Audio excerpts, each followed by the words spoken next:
할렐루야. 이 시간에도 성삼일체 하나님께서 우리들의 영혼육을 만져주시는 복된 시간 되기를 사모하고 주의 영광을 우리가 볼 수 있는 은혜의 시간 되기를 간절히 소원합니다.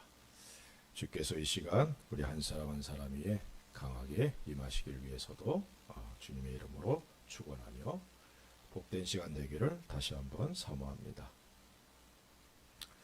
우리들이 이 땅에서 살아가는 동안 무엇을 바라고 무엇을 위해 살아가고 있는지 종종 돌아볼 필요가 있습니다.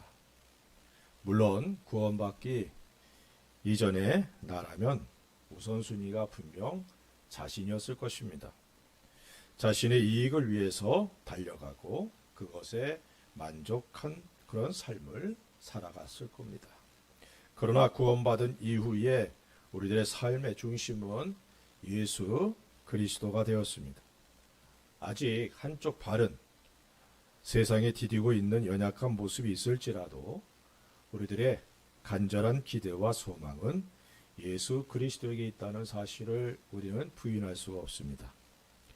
그러므로 자기를 돌아보면서 지금 제대로 된 길을 가고 있는지를 살펴보아야 된다는 것이죠.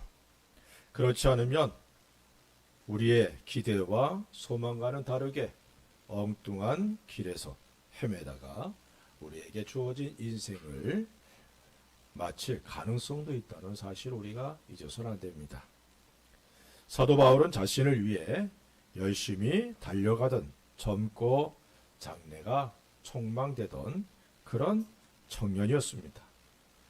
그는 예수님을 믿는 사람들을 핍박하고 교회를 없애는 그러한 것이 하나님의 뜻이다 이렇게 생각을 했습니다. 그래서 그 일에 열심을 내었습니다. 그런 그가 다메섹으로 가던 도중에 부활하신 주님을 만난 이후에는 자신을 위해 달려가던 그런 모든 길에서 돌이켜 오직 부활하신 예수 그리스도를 위해 삶 전체를 드렸습니다. 이런 삶의 모습이 바로 우리들의 모습이 되어야 된다는 사실입니다.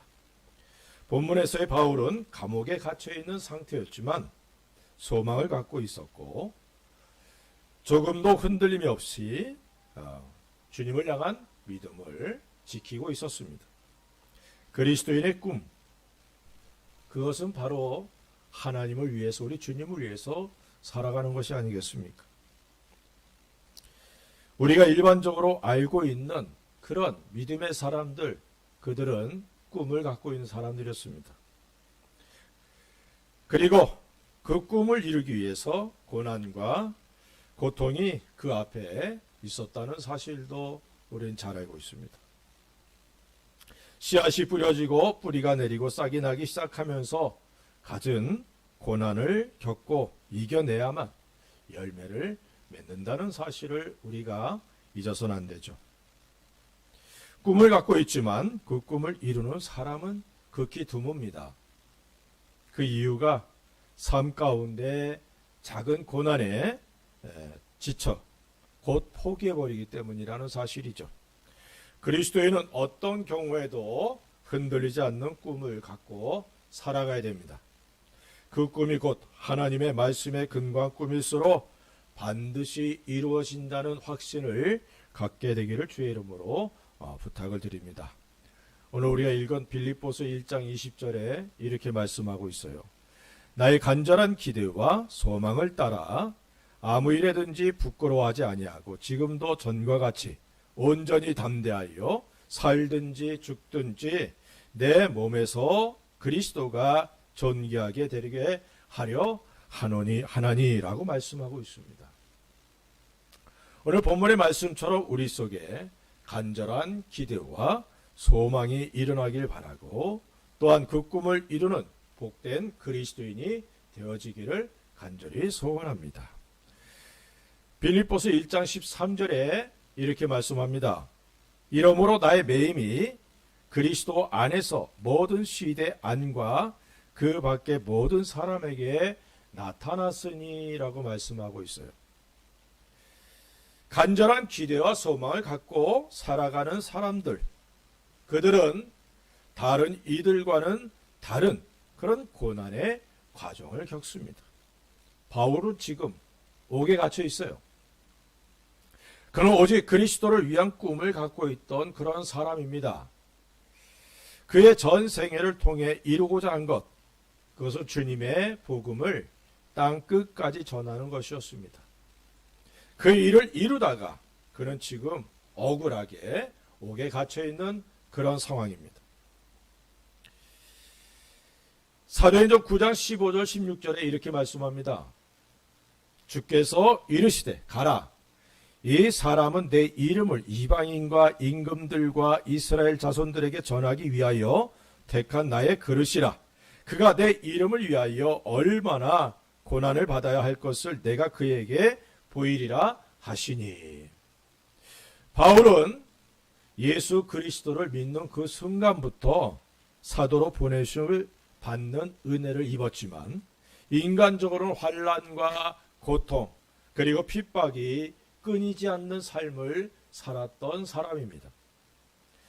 그는 세속적 꿈과 야망을 다 포기하고 오직 예수 그리스도를 알고 예수 그리스도를 전하는 것을 최고의 일로 그리고 가장 가치 있는 일로 여겼고 세상적인 모든 것들 자신이 지금까지 추구해왔던 모든 것들을 배설물로 여겼다라고 성경은 말씀하고 있습니다. 빌립보서 3장 7절부터 9절에 이렇게 말씀하고 있어요. 그러나 무엇이든지 내게 유익하던 것을 내가 그리스도를 위하여 다 해로 여길 뿐더러 또한 모든 것을 해로 여김은 내 주 그리스도 예수를 아는 지식이 가장 고상하기 때문이라.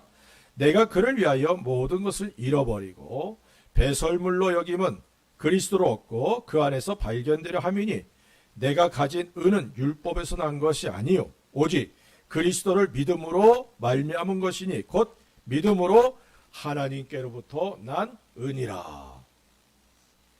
바울은 복음을 증거하기 위해 하나님의 부르심을 받고 아시아로 가려던 자신의 계획을 받고 유럽으로 발길을 돌리게 되었고 그 첫 성이 바로 빌립보 지역이었어요. 그는 이 지역에서 그리스도의 복음을 증거하여 루디아를 얻게 되고 또한 점치는 귀신 들린 여종에게 있던 귀신을 내어 쫓음으로 인해서 그 일로 옥에 갇혀서 매도맞고 그런 상황이었습니다. 그리스도의 복음을 증거하고 주님의 뜻을 따랐음에도 그는 감옥에 갇힐 수밖에 없는 그런 상황이었다는 것이죠. 간절한 기대와 소망을 가진 바울, 하나님의 뜻을 따라 순종했던 바울. 그러나 그는 지금 감옥에 갇혀 있는 상태, 다시 말하면 꿈의 사람들, 간절한 기대와 소망을 갖고 살아가는 사람들에게도 때로는 억울하게 옥에 갇히는 경우들이 있다는 사실입니다. 이루 말할 수 없는 절망적인 상태, 그리고 더욱 열악해지는 환경, 내 힘으로는 해결할 수 없는 그런 일들, 이런 것들이 어떤 면에서는 옥이라 이렇게도 설명을 드릴 수가 있습니다. 감옥에 갇혔을 때 그리스도인들이 가져야 될 자세가 두 가지입니다. 첫째는 이런 모든 것이 자신들의 죄로 인함이 아닌지 살펴보는 것이, 자기 자신을 살펴보는 것입니다. 그래서 자신의 죄란 잘못으로 인한 것이라면 자신의 죄를 자백하고 돌이키는 것이 중요합니다. 하나님께서 감옥을 허락하신 것, 그것은 내 죄로부터 돌이키기를 원하셨기 때문이다 라는 사실을 잊지 않기를 바랍니다. 그래서 때론 감옥이 징계로 오기도 한다는 사실을 잊지 않기를 바랍니다. 히브리서 12장 5절에 이렇게 말씀하고 있어요. 또 아들들에게 권하는 것 같이 너희에게 권면하신 말씀도 이젓도다 일렀으되 내 아들아 주의 징계하심을 경히 여기지 말며 그에게 꾸지람을 받을 때에 낙심하지 말라. 그리고 히브리서 12장 8절에는 징계는 다 받는 것이거늘 너희에게 없으면 사생자요 친아들이 아니니라. 하나님께서 자녀인 우리들을 사랑하셔서 잘못된 길에서 돌이켜 하나님의 뜻을 따라 살아가도록 하시기 위한 것이 징계입니다. 징계를 받더라도 낙심해서는 안 되죠.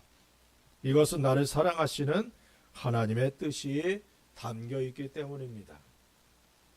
또 하나의 자세, 그것은 자신을 연단하시고자 하시는 하나님의 뜻이 있다는 사실을 믿고 믿음으로 인내하는 자세입니다.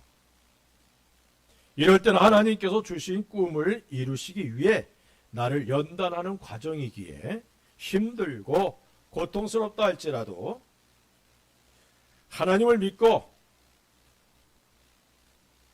하나님께서 자신에게 원하시는 묵묵히 자신의 길을 가야 한다는 사실을 우리가 잊지 않기를 주의 이름으로 부탁을 드립니다. 욥기 23장 10절에 이렇게 말씀하고 있어요. 그러나 내가 가는 길을 그가 아시나니 그가 나를 단련하신 후에는 내가 순금같이 되어 나오리라. 욥과 같이 하나님의 섭리를 믿고 연단을 받은 후에 순금 같은 정금 같은 믿음의 소유자가 될 것이라는 확신을 갖고 인내하면서 고백하는 우리가 되어야 될 줄로 믿습니다. 바울은 감옥에 갇혀 있다 해도 그 꿈과 기대는 절대로 변하지 않았고 영향을 받지 않았다는 사실입니다. 이것이 바로 온전한 믿음의 자세입니다. 우리에게도 이런 믿음의 자세가 있어야 될 줄로 믿습니다. 예레미야는 하나님께 택함을 받은 선지자입니다. 그가 원하였던 것도 아니고 하나님께서 전적으로 그를 부르시고 선지자로서 그를 세우셨습니다. 그러나 우리가 아는 대로 예레미야는 눈물의 선지자요. 많은 아픔과 슬픔을 갖고 유다의 멸망을 바라보면서 말씀을 증거했던 그런 선지자였습니다. 그는 온전히 하나님의 말씀을 증거하였으며 하나님의 뜻을 백성들에게 선포했지만 백성들은 그의 입으로부터 선포되는 하나님의 말씀을 거부했고 오히려 그를 잡아 옥에 가두기도 했습니다. 우리가 잘 아는 성경 구절 예레미야 33장 3절의 말씀이 바로 옥에 갇혀 있을 때 주신 하나님의 말씀입니다. 예레미야 33장 1절부터 3절에 이렇게 말씀하고 있어요. 예레미야가 아직 시위대 뜰에 갇혀 있을 때에 여호와의 말씀이 그에게 두 번째로 임하니라. 이르시되 이를 행하시는 여호와 그것을 만들며 성취하시는 여호와 그의 이름을 여호와라 하는 이가 이와 같이 이르시도다. 너는 내게 부르짖으라. 내가 내게 응답하겠고 내가 알지 못하는 크고 은밀한 일을 내게 보이리라. 예레미야 선지자가 눈물을 흘리며 고통과 슬픔 속에 있었다 할지라도 우리는 그를 향하여 잘못되었다. 그는 망했다. 참으로 불쌍한 사람이다.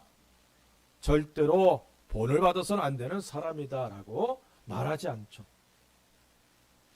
비록 그가 그 시대의 다른 거짓 선지자들과는 다른 그런 모습으로 감옥에 갇히는 일을 당하였다 할지라도 그는 뛰어난 하나님의 사람이었고 또한 순전하고 흠이 없는 선지자였으며 오늘날 이 시대에 꼭 필요한 선지자로서 흠모하고 그와 같이 백성들을 위해 눈물을 흘릴 수 있는 사람이 되기를 우리는 간절히 바라고 있죠.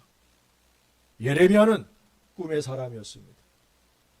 그는 유다 백성들이 하나님의 말씀을 따라 회개하고 구원의 은혜를 받기를 간절히 원했습니다.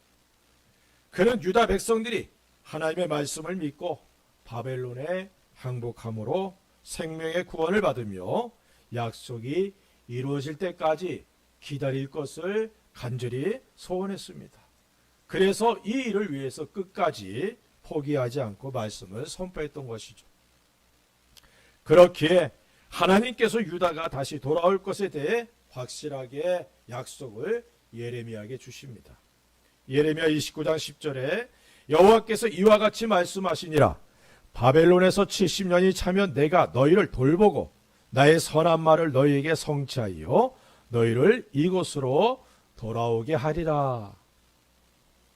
비록 감옥에 갇히는 핍박과 그리고 사랑하는 백성들이 하나님의 진노하심을 받아 바벨론의 포로가 되어가는 아픔을 겪었지만 예레미야는 하나님께서 주신 약속의 말씀을 믿었기에 담대하게 선포할 수 있었고 간절한 기대와 소망을 갖고 모든 어려움을 극복할 수 있었다는 사실입니다. 우리는 성경을 통해서 꿈을 가진 사람들을 만나볼 수가 있죠. 아브라함이 꿈의 사람이었고 야곱이 그랬고 여호수아와 갈렙이 바로 간절한 기대와 소망, 꿈을 가진 그런 사람들이었습니다.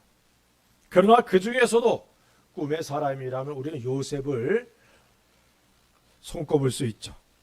그런데 우리가 잘 아는 대로 요셉도 자신의 꿈이 이루어지기까지 숱한 고난과 역경을 겪었다는 사실입니다. 자신의 형들에 의해서 노예로 팔려갔고 노예로 그의 청소년기를 보냈으며 억울하게 옥에 갇히는 신세가 되기도 하였습니다.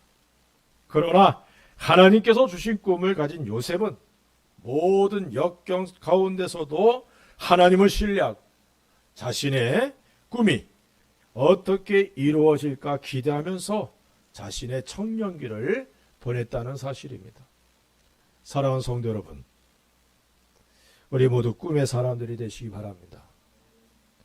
꿈을 가진 사람들은 감옥이 얽어맬 수 없다는 사실도 잊지 않기를 바라고 오히려 모든 것에서 참된 자유를 누릴 수 있기를 주의 이름으로 축원을 드립니다. 일제시대 때 한국의 조선에 수많은 그리스도인들, 지도자들이 핍박을 받고 옥에 갇혔죠. 그런데 그들이 옥에 가면서 하나님께서 더 큰 은혜 주시는구나 라고 여겼고 오히려 옥에서 주님을 더 깊이 만나는 그런 은혜의 시간들을 가졌다고 기록이 되어 있습니다. 사랑하는 성도 여러분, 우리 하나님은 전능하신 하나님이십니다.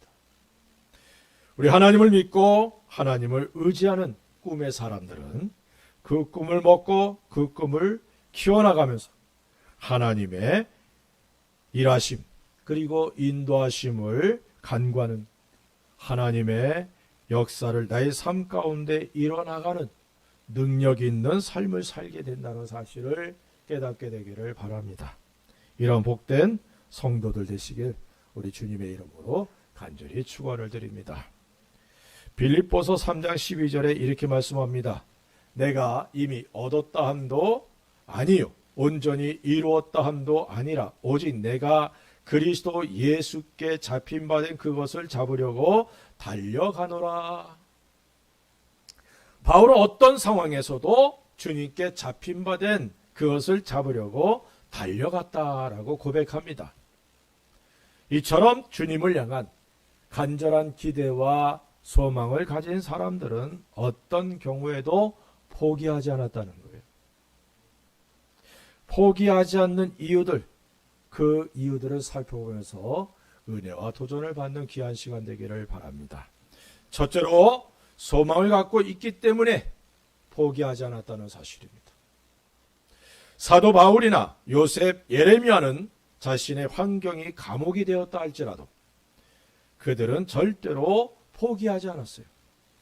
그리스도인은 포기하는 사람이 아니라 어떤 경우에도 소망의 하나님을 바라보는 사람들입니다. 로마서 15장 13절에 이렇게 말씀합니다. 소망의 하나님이 모든 기쁨과 평강을 믿음 안에서 너에게 충만하게 하사 성령의 능력으로 소망이 넘치게 하시기를 원하노라. 어떤 환경과 역경을 만나도 그리스도인들이 소망을 가질 수 있는 것, 그것은 하나님께서 우리들에게 주시고자 하시는 것은 기쁨과 평강이기 때문이라는 사실입니다. 성령 하나님의 능력으로 우리들의 모든 것을 바꾸어 주시고 우리들로 소망이 넘치게 해주신 우리 하나님이십니다. 우리 하나님을 소망의 하나님이다, 이렇게 고백하고 있죠.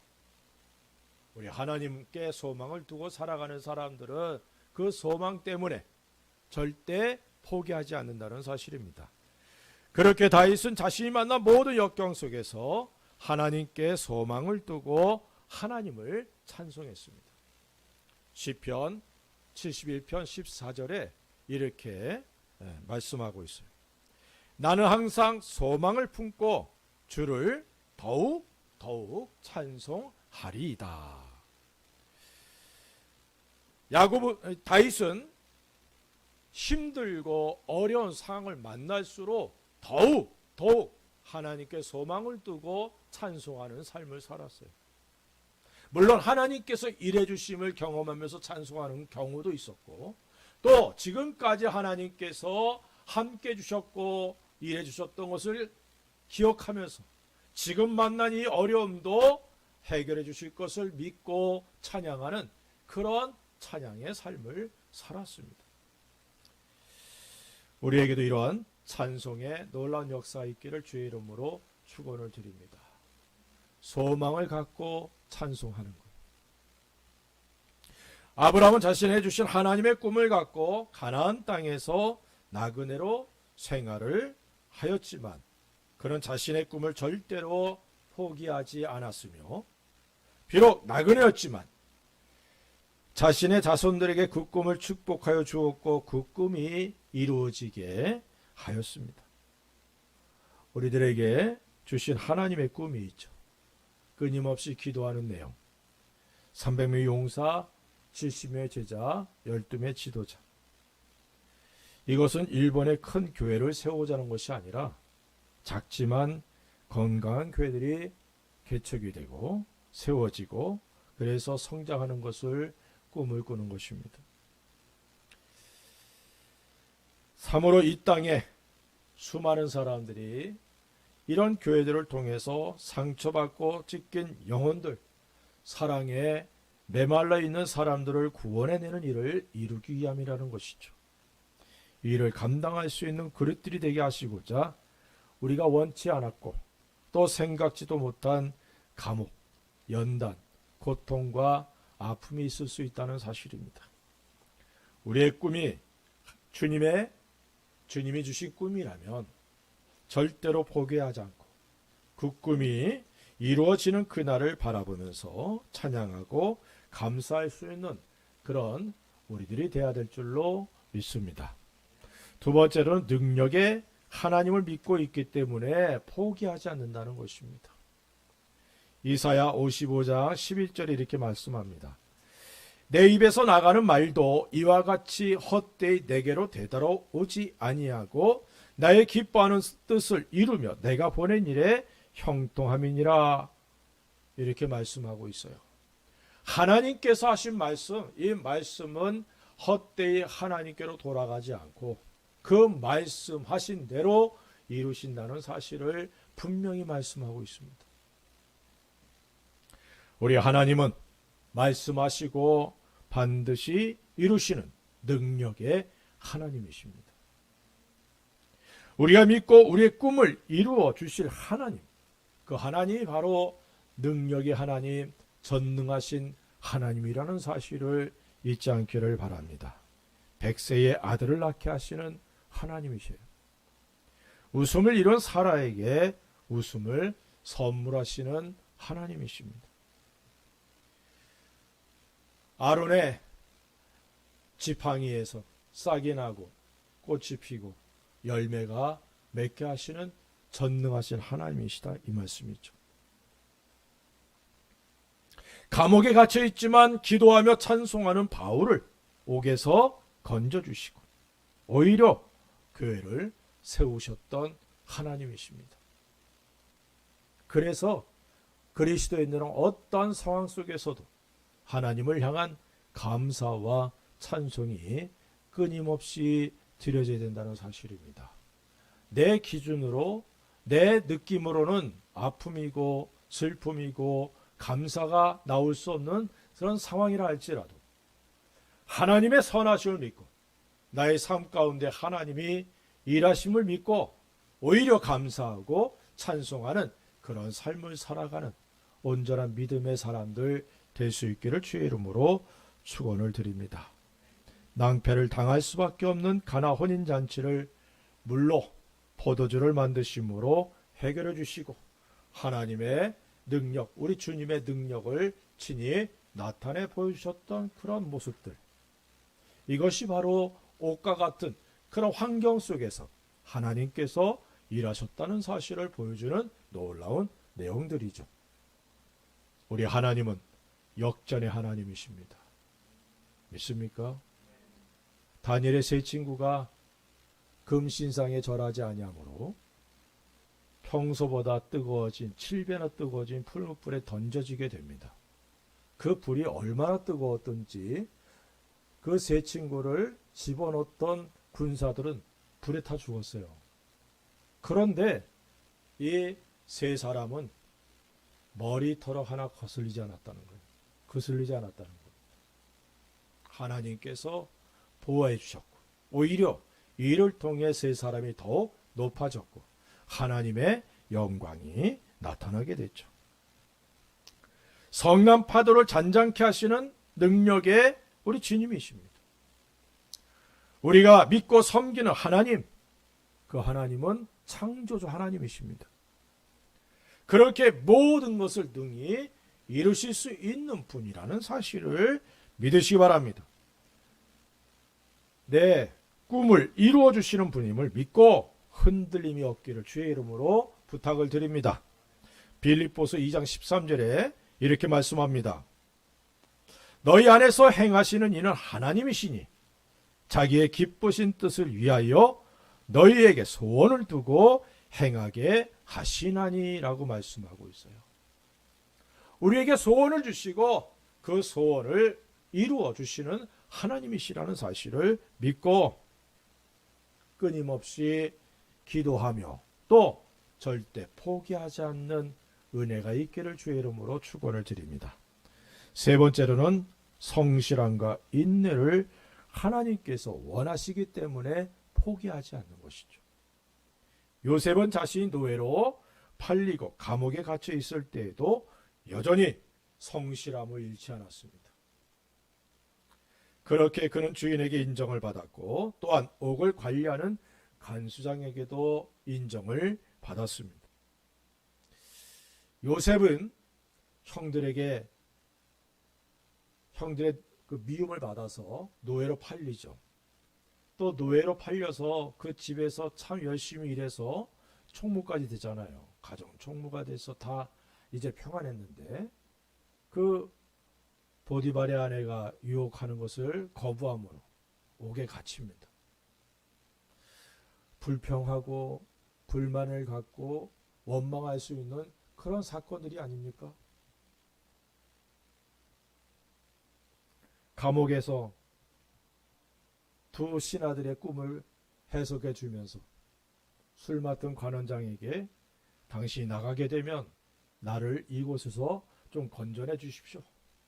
나는 아무 죄도 짓지 않았습니다. 그런데 그 사람이 2년간 그 일을 까마득하게 잊어버리잖아요. 그러면 요셉의 마음속에 섭섭함이 일어나고 여러 가지 불만과 불평이 있을 수 있는 상황 아닙니까? 그런데 그는 변함없이 성실한 삶을 살았다는 거예요. 그래서 하나님께서 그를 건져주시고 그리고 애굽의 총리로 세워주셨던 겁니다. 사람에게 인정받지 않는 사람을 하나님께 인정받을 수 없다는 사실을 우리가 잊어서는 안 됩니다. 그래서 우리들이 삶 속에서 성실한 삶을 살아야 된다는 것입니다. 에베소서 6장 5절에 이렇게 말씀합니다. 종들아 두려워하고 떨며 성실한 마음으로 육체의 상전에게 순종하기를 그리스도께 하듯 하라. 성실함을 원하는 것이죠. 그리스도인은 항상 주님께서 보고 있다는 사실을 인정하고 하나님 앞에서 성실함을 갖고 모든 일에 최선을 다해야 된다는 사실입니다. 또한 성실함 속에 자신의 꿈을 이루어 주실 하나님을 믿고 겸손함으로 인내할 수 있어야 됩니다. 베드로전서 5장 6절에 이렇게 말씀합니다. 그러므로 하나님의 능하신 손 아래서 겸손하라. 때가 되면 너희를 높이시리라. 연단의 때가 있습니다. 연단의 때는 힘들고 지칠 수 있는 그런 상황이죠. 하지만 하나님의 능하심과 사랑과 자비가 풍성하시며 우리들의 선한 목자이시라는 사실을 잊지 않기를 바랍니다. 연단을 통해 하나님의 기대치에 이를 때 하나님께서 우리들의 삶에 역사하시며 영광을 받으신다는 사실을 믿으시기를 바랍니다. 그렇게 다음의 말씀이 우리들의 큰 위로와 도전이 되기를 바랍니다. 데살로니가 후서 3장 13절에 형제들아 너희는 선을 행하다가 낙심하지 말라. 선을 행하는 삶, 이것을 하나님께서 원하시죠. 그런데 선을 행하다 보면 오히려 낙심할 때가 있습니다. 바보 취급 당할 때도 있습니다. 그런데 주님께서 이러한 때에 낙심하지 말라라고 말씀하고 있다는 사실입니다. 주님을 섬기다가 낙심하지 않기를 주의 이름으로 부탁을 드립니다. 주님이 일하실 때를 기다리면서 믿음으로 인내하고 그리고 주님을 바라보는 저와 여러분들이 되기를 바랍니다. 지금 눈에 보이지 않고 손에 잡히지 않아도 주님의 선하심과 성실하심을 믿고 요셉과 같이 성실한 삶을 살아가는 우리가 되십시다. 주님을 섬기며 사랑하는 사람들은 자신의 생활에 성실하고 그리고 충실한 삶을 살아야 된다는 사실을 기억하시기를 주의 이름으로 부탁을 드립니다. 우리 모두에게 바울처럼 간절한 기대와 소망이 있기를 바랍니다. 비록 우리의 환경이 감옥에 갇혀 있는 상황이라 할지라도 절대로 선하신 목자이신 우리 주님만 바라볼 수 있기 바랍니다. 환경 바라보고 자신 바라보면 더 깊은 수렁으로 빠질 수밖에 없어요. 소망이 하나님을 바라보시고 전능하신 우리 하나님을 신뢰할 수 있기를 주의 이름으로 부탁을 드립니다. 어떤 환경에서도 절대로 포기하지 않는 그리스도인들이 되시기를 바랍니다. 우리의 기대와 소망을 저버리지 않으시고 반드시 이루어 주시는 우리 하나님을 신뢰하시기를 바랍니다. 전능하시고 신실하신 하나님. 저는 이 표현을 참 잘 씁니다. 전능하신 하나님. 그런데 거짓을 말씀하실 수 없는 그분. 신실하신 그분이 말씀하신 것을 반드시 이루신다는 사실입니다. 전능하시고 신실하신 우리 하나님. 그 하나님을 신뢰함으로 소망 가운데 성실한 삶을 살아가는 저와 여러분들이 되십시다. 성실함과 인내가 풍성한 열매를 맺게 한다는 사실을 깨닫고 어떤 역경 속에서도 자신에게 주어진 일에 충성을 다하는 복된 성도들이 되시기를 바랍니다. 이런 삶을 통해서 우리 주님께 영광 돌리는 생애가 되기를 우리 주 예수 그리스도의 이름으로 간절히 축원을 드립니다. 기도하십시다. 우리 같이 한번 기도합시다. 우리가 주님을 위해 살아가는데 옥에 갇힐 수도 있어요. 현실적인 그런 죄를 지어서 옥에 갇히는 것이 아니라 우리의 삶이 옥과 같은 그런 환경이 될 수 있습니다. 그럴 때에 포기하지 않기를 주여 축원드립니다. 주님 바라보시면서 소망 가운데 인내하시길 바라고 내게 주어진 삶의 성실함으로 끝까지 주님의 영광을 바라볼 수 있는 그런 은혜가 우리에게 있기를 간절히 소원합니다. 우리 같이 한번 이 은혜가 있길 위해서 기도하십시다. 할렐루야. 아버지 하나님 감사와 찬송 돌립니다. 주의 성령 하나님께서 이 시간에도 우리들에게 말씀을 들을 수 있는 은혜 깨닫고 그 말씀을 통해